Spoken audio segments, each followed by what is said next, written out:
Ngorok saya itu pelan, tapi ganggu gitu loh. Saya mendengar dokter mendiagnosis saya dengan sleep apnea yang sampai 1 menit nggak bernapas itu saya sampai nggak bisa. 1 hari itu saya sampai kepikiran melulu, dok. Jadi, seumur hidup saya akan tidur seperti ini. Jadi saya seperti di film-film alien ya. Halo guys, selamat datang di vlog Ferdi Fahamzah. Sudah lama banget nggak ngevlog, akhirnya ngevlog juga setelah bertahun-tahun ya. Nah kali ini saya, vlognya ini beda nih sekarang. Jadi konsepnya saya ubah. Biasanya kalau ngevlog itu membahas semua kesehatan tentang mata. Kali ini beda. Ini vlognya ini membahas tentang penyakit-penyakit lain, termasuk ini penyakit yang saya derita juga. Dulunya nggak apa-apa, dulunya nggak ada masalah saya. Sekarang saya mengalami ini, yaitu ngorok. Kali ini kita akan ketemu dengan ahlinya langsung, yaitu Dr. Andreas Prasaja. Dok, kenalin dulu dok. Ya, halo semua, saya Dr. Andreas Prasaja. Ya. Saya tukang ngintipin orang tidur. Ini teman saya udah lama nih, Dr. Andreas Prasaja ini. Zaman tweet-tweet lagi masih booming-boomingnya ya, tahun 2009-2010. Ini udah sama Dr. Andreas Prasaja ini. Terus beliau adalah founder dari ID Tidur Sehat. ID Tidur Sehat dan sangat peduli masalah tentang ngorok.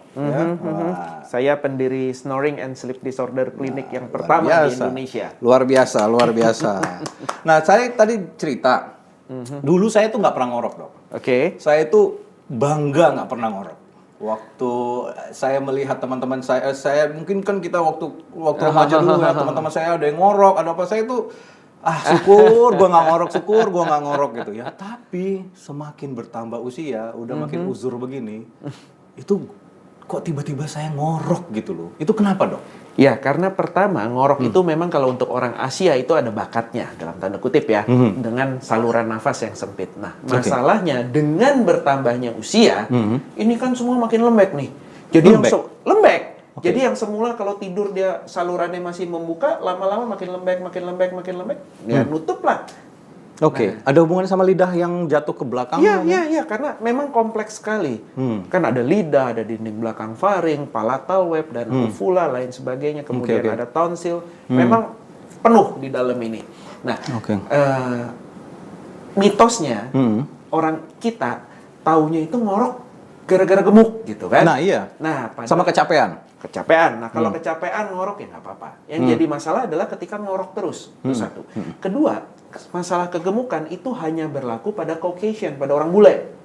Nah, kalau orang Asia, orang Indonesia, saya lihat malah sebaliknya. Di mana karena ngorok, jadi gemuk. Sulit menurunkan berat badan. Oke, jadi metabolisme jadinya. Gangguan metabolisme. Gangguan karena metabolisme. Gini, ngorok yang penting itu kan bukan suaranya saja ya. Suara ganggu pasangan tuh pasti. Tapi banyak pasien saya yang udah puluhan tahun gitu ya, suaminya ngorok. Bisa adaptasi. Bisa. Nah, tetapi yang jadi masalah adalah ketika terjadi gangguan nafas. Jadi nafasnya itu berhenti-berhenti. Namanya sleep apnea. Henti napas saat tidur. Jadi berhenti. Nah, berhenti nih. Mampet nih. Iya, kan? iya. Dada naik turun. Nah, karena sesek kayak dicekik, dia bangun. Nah, itu penyakit apa aja, dok, yang bisa disebabkan oleh sleep apnea? Penyakit. Ya. Hipertensi, diabetes, jantung, stroke, depresi, impotensi. Wah. Jadi ini teman-teman, saya saking udah nggak tahannya lagi nih ngorok nih ya, dan istri saya juga keganggu sama ngoroknya saya. Akhirnya saya sebulan yang lalu itu datang ke Dr. Andreas Prasaja. Dok, tolong saya, dok. Ini saya udah nggak sanggup lagi nih. Ngorok saya itu pelan, tapi ganggu gitu loh. Dan akhirnya saya ke Dr. Andreas Prasaja dan saya dipasangin alat, apa namanya, dok? Sleep study ya. Saya dipasangin alat, saya disuruh tidur dengan alat itu. Dan ternyata diagnosis dari Dr. Andreas Prasaja adalah saya juga menderita sleep apnea. Jadi pada saat saya tidur, saya tidak bernafas selama 1 menit. 1 menit saya tidak bernafas pada saat tidur itu luar biasa, Dok. Saya aja kalau sadar ya 15 detik aja saya nggak bernafas. Saya memang nggak kuat. Ini gimana coba? Ini apa? Ya karena kan terjadi pada saat parah tidur. Banget, Dok. Bener, parah banget. Terjadi pada saat tidur. Iya. Jadi karena saat tidur kita Iya. nggak sadar. Nah. Dia berhenti nafas juga berhenti karena Iya. sesak bangun itu Iya, juga iya. nggak sadar. Iya. Hanya gelombang otak tuh bangun tidur lagi Iya. gitu kan. Nah itu kan proses tidur sudah terpotong-potong. Nah kualitas tidur buruk, makanya gejala sleep apnea, 1 ngorok, kedua hypersomnia atau kantuk yang berlebihan. Jadi makanya pagi-pagi udah ngantuk. Nah nggak seger, siang begitu nyetir, ngantuk banget. Dokter, saya pernah baca tuh di tweet dokter. Dokter bilang kalau misalnya kita pagi-pagi udah nyari kopi, itu berarti tidur kita udah ada something itu ya. Bener ya, Dok? Bener. Jadi gini, makanya kita menyerukan sebaiknya penelitian soal kafein ke jantung nih sudahlah nggak terlalu penting lagi. Kita tahu kalau 6 cangkir, lebih dari 6 cangkir bahaya buat jantung, gitu kan? Tapi apa kafeinnya yang bahaya? Iya. Jangan-jangan ngantuknya. Betul. Kalau kamu punya orang tua, ibu atau ayah atau abang yang ngorok berlebihan, apalagi yang kamu perhatiin baik-baik ya, kamu perhatikan baik-baik, tiba-tiba gimana, Dok? Berhenti terus tiba-tiba gitu ya, ada tersedaknya. Ada tersedak begitu, itu jangan-jangan sudah menderita sleep apnea dan harus berobat ke dokter.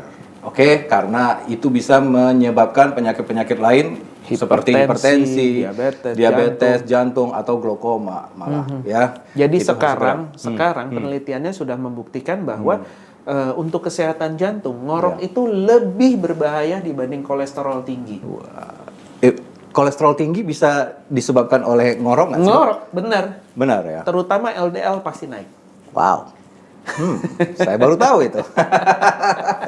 Jadi, Dr. Andreas menyarankan saya untuk memakai sebuah device anti ngorok bernama CPAP.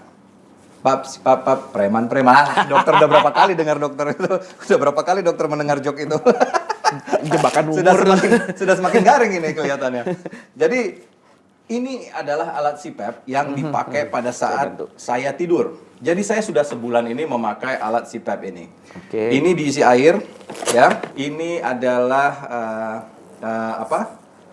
Apa masker. Dok namanya nih, Dok? Masker ya, Dok ya. Masker yang saya harus tempel di nasal saya seperti ini, ya.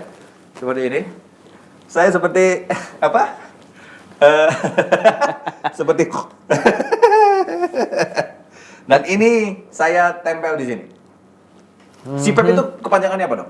Continuous Positive Airway Pressure. Jadi alat ini fungsinya adalah meniupkan tekanan untuk mengganjal. Jadi tekanannya masuk ke saluran nafas untuk mengganjal supaya saluran nafasnya nih buka terus, nggak tutup. Pantesan pada saat saya memakai alat ini, kalau saya ngebuka mulut saya, udara yang keluar semua dari mulut, gitu ya. Akhirnya saya nggak berani buka mulut, loh ya, karena nggak tahan gitu ya. Jadi ini dipasang di sini, sklak begini, dan selama sebulan saya tidur memakai ini. Bunyi tapi nggak terlalu bunyi ya, saya nggak keganggu ya, dan saya berhenti ngorok sama sekali. Saya ya merasa senang aja karena ini saya ngomong kok seperti ini ya. Harus dibuka dulu ya. Nanti kamu ngomongnya begini ya.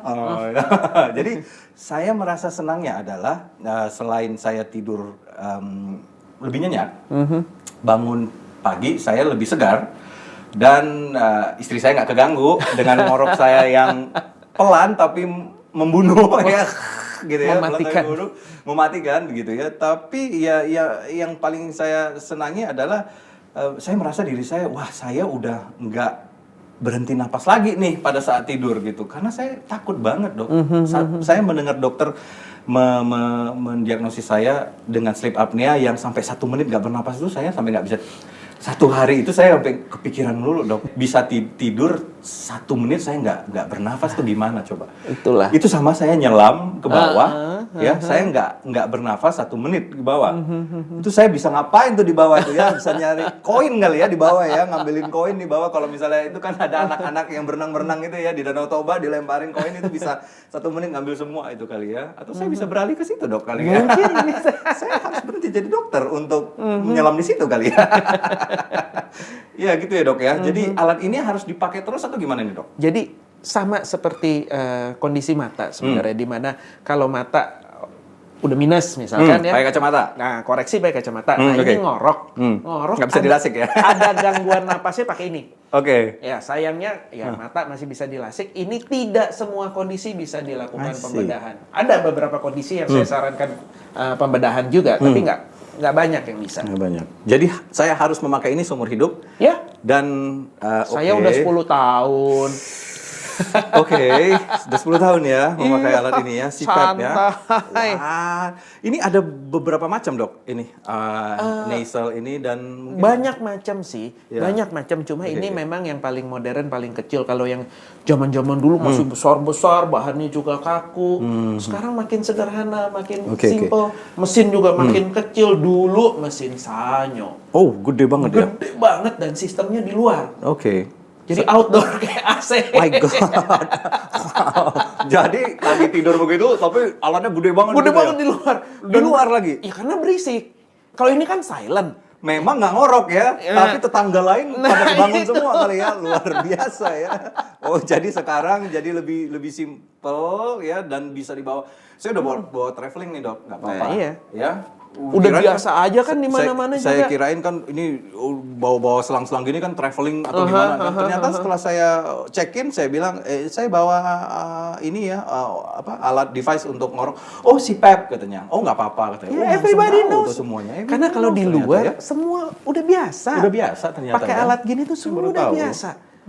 Ya bayangkan aja lah kalau di Indonesia ya belum ada orang pakai kacamata, ketemu orang pakai kacamata di jalan juga Iya, kan ya. kaget.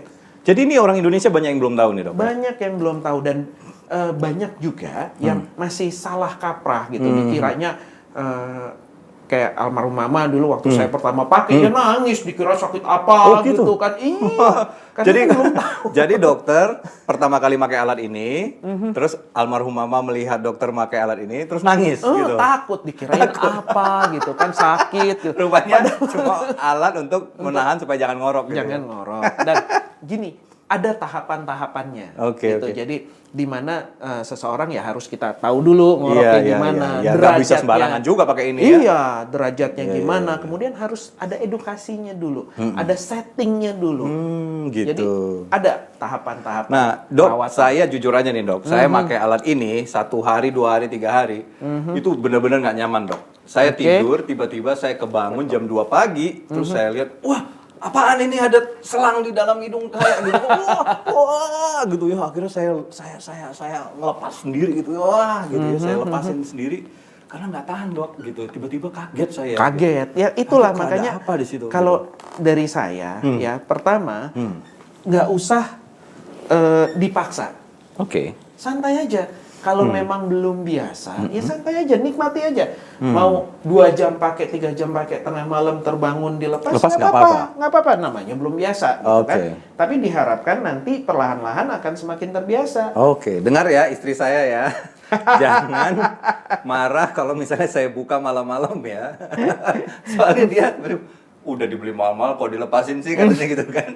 Ternyata nggak apa-apa. Nggak apa-apa, karena itu namanya belum terbiasa. Nanti karena kalau lama-lama akan terbiasa. kalau dibiasakan takutnya resisten. Oh gitu. Iya, secara psikologi nolak gitu kan. I see. Makanya udahlah, nggak apa-apa, udah bisa Oke. pakai Ya, sekian jam aja udah Iya. lumayan. Yang pastinya dengan alat ini saya tidak pernah ngorok lagi gitu ya. Tapi alat ini bukan langsung bisa dibeli di mana dan ini alatnya di mana dok ininya? Ini saya ambil. Oke.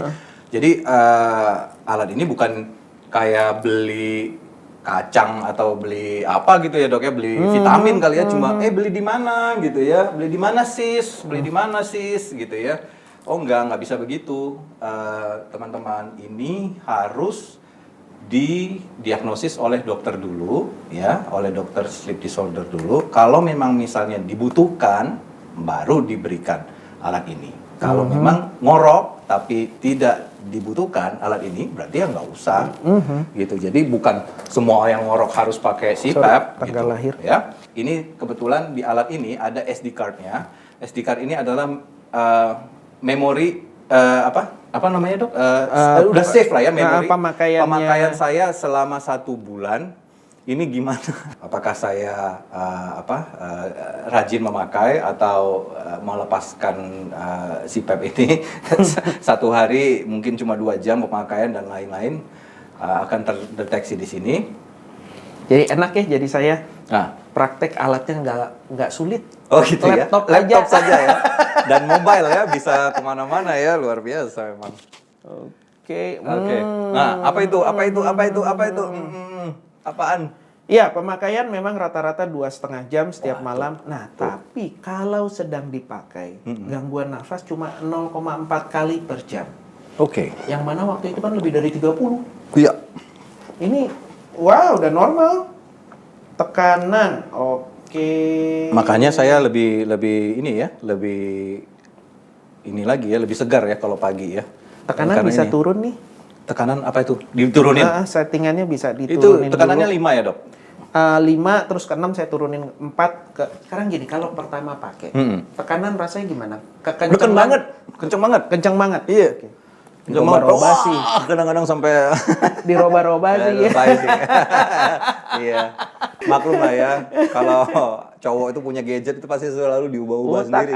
Utak-atik. Ini apa ya gitu ya. Walaupun dokter Andreas waktu pertama kali memberikan CPAP ini pada saya, saran dia adalah pertama, jangan diutak-atik, biar saya yang utak-atik. Ternyata Enggak tahan. 15 hari pemakaian langsung saya utak-atik dong ya. Karena di sana itu ada option humidity, ada option ininya ya, warm atau temperature ya. Temperature-nya juga ada ya. Jadi mau dingin, mau anget gitu ya. Jadi bisa menghangatkan leher juga Which is sebenarnya semua udah bisa disetting otomatis.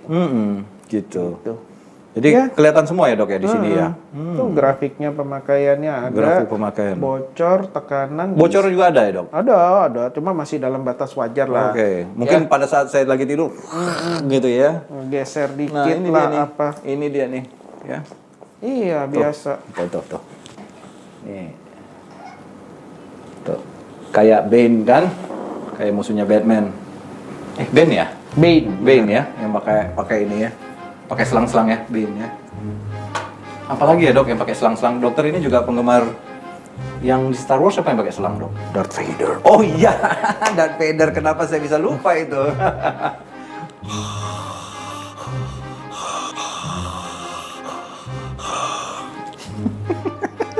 Sekarang kita ada di Sleep Laboratory, di mana Dr. Andreas Prasaja mengapain dok? Biasanya. Dokter bisa di sini dok. Jadi biasanya disinilah tempat saya memeriksa pasien, Ini. kemudian melakukan perawatan. Ya. Ya, kalau ada yang kondisi tertentu yang perlu pemeriksaan tidur, ya betul. alatnya itu. Jadi Oh iya alatnya ya. ditempel-tempel ya yang lebih lengkap kan. Seperti itu, dan tidur di sini semalam. Oke, Ya. oke. Oh semalaman di sini? Semalaman untuk pemeriksaan tidurnya. Jadi dipakein kabel gitu dok? Rame. My God, gitu ya? Ya, meskipun sekarang kan ada yang modern yang bisa pakai sendiri di rumah, sederhana gitu ya. Oke. Dan di sini juga untuk perawatan seperti pakai alat, CPAP-nya saya Oke. setting di sini. Jadi ini adalah CPAP milik saya yang saya pakai selama sebulan. Ini barusan disetting lagi oleh Dr. Andreas. Dan saya ingin memberitahukan pada kalian semua gimana cara pemakaian dari CPAP ini. Mana tahu dari kalian semua ada yang orang tuanya memakai CPAP. Sedih banget ya orang tuanya gitu ya. Kesannya aku nih udah uzur banget ya. Tapi gak apa-apa deh, siapa tahu ada abangnya gitu ya. Ada abangnya yang memakai adiknya yang memakai CPAP ya. Nggak mau kalah. Jadi ini gimana nih dok? Ini Ya, tinggal ya, dipakai, ini ya. saya pakai ya. Ini karena saya udah satu bulan, jadi saya rasa saya udah fasih. udah fasih ya. Ini tadi begini, yang tadi saya ini aduh. Ini begini, ya. Dan alatnya pada saat saya begini, mungkin bisa dilihat di sini. Ini langsung, mungkin di sini. Ini langsung bisa nyala sendiri. nyala sendiri nih. Coba jelaskan ini semuanya. Nah, ini tekanannya dia awal 4, settingannya 5 sampai 18. Sudah saya turunkan yang sebelumnya 6. Yang ini adalah Humidifier-nya. Humidifier. Nah, ya, humidifier dan lain sebagainya semua udah otomatis. Ini suara saya beneran muncul ini karena suara saya masuk, ini keluar dari sini udaranya. Jadi saya nggak bisa ngorok kalau begini, siapa yang bisa ngorok kalau begini, bersih mulutnya nggak bisa. Nggak bisa. Jadi kalau udah seperti ini dok, ini saya tinggal tidur aja. Terus ininya taruh di mana dok? Kalau misalnya tidur? Coba. Nggak apa-apa sih, nggak yang berat enak. satu ya. Nggak apa-apa, yang enak kayak ini. Nah, Gini. ini bisa taruh seperti ini atau di atas, putar, taruh aja belakang bantal begini. Udah. Ini diputar gini. Iya. Di atas putar-putar gini. Mhm. Jadi seumur hidup saya nggak tidur seperti ini. Tenang, temennya banyak. Jadi seperti ini. Jadi saya seperti di film-film alien ya. Oke. Sekian. Sekian dulu vlog saya kali ini di segmen ngorok bersama Dr. Andreas Prasaja. Kalau misalnya kalian atau orang tua kalian ada gangguan ngorok, silakan datang ke Dr. Andreas Prasaja. Bisa di googling namanya, langsung muncul nomor 1 ya. Terima kasih dokter ya. Terima kasih. Semoga berguna nih semua info-info yang dokter berikan. Ciao, sampai ketemu di vlog saya berikutnya. Bye.